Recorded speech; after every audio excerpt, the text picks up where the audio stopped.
சும்மா இருப்பவளங்க அவைய வாயை வச்சுட்டு ஏங்க வீணா வம்பு சண்டைக்கு போறிய? சும்மா சொன்னேன். இந்த அம்மா பத்தி எனக்கு தெரியாதா? சும்மா உனக்கு கிண்டல் தான் பண்ணேன். என்ன பேச்சு நடக்கீங்க? என்ன பேசிட்டு இருக்கிய?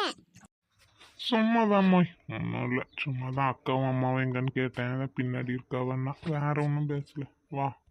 கொஞ்ச நேரம் பேசினாலும் என் மாமியாளுக்கு மூக்கு வேர்த்துறோம் உடனே வந்துட்டாவில்ல கரெக்டா. அக்கா அங்கே தனியாக பின்னாடி உட்காந்துருக்காள, அவள்கிட்ட பேசிட்டு இருக்கலாம்ல. வீட்டுக்கு வந்தவளை தனியாக உட்கார வச்சுட்டு நீங்கள் 2 பேரும் உட்காந்து பேசிட்டு இருக்கியே, அது நல்லாவா இருக்கு? ம். இன்னும் என்னடா வாயை திறக்கலையே, நம்ம புருஷன்கிட்ட உட்காந்து பேசிட்டு இருக்கவேன்னு நினச்சேன். ஆரம்பிச்சிட்டாமா மாமியா கிளவி.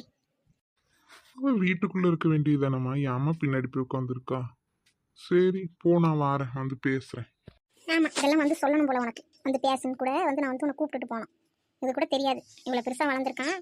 அதையும் நம்ம சொன்னாதான் தெரியும் போல. சேர்ந்துருக்கான் பாரு வந்து எனக்கு. நானும் போய் வேலையை பார்க்கேன், நீங்கள் போய் பேசிட்டு வாங்குங்க.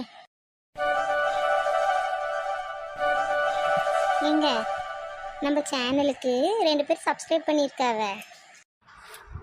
அப்படியா? பரவாயில்லையே. சப்ஸ்கிரைப் பண்ண மக்களுக்கு ரொம்ப நன்றிங்க. தொடர்ந்து ஆதரவு தாங்க. ஆமாம், சப்ஸ்கிரைப் பண்ணவங்க 2 பேருக்கும் ரொம்ப நன்றி. லைக் பண்ணுங்கள், வீடியோ பிடிச்சிருந்தா சப்ஸ்கிரைப் பண்ணுங்கள். எல்லோருக்கும் நன்றி. ஆமாம்மா, அந்த சப்ஸ்கிரைப்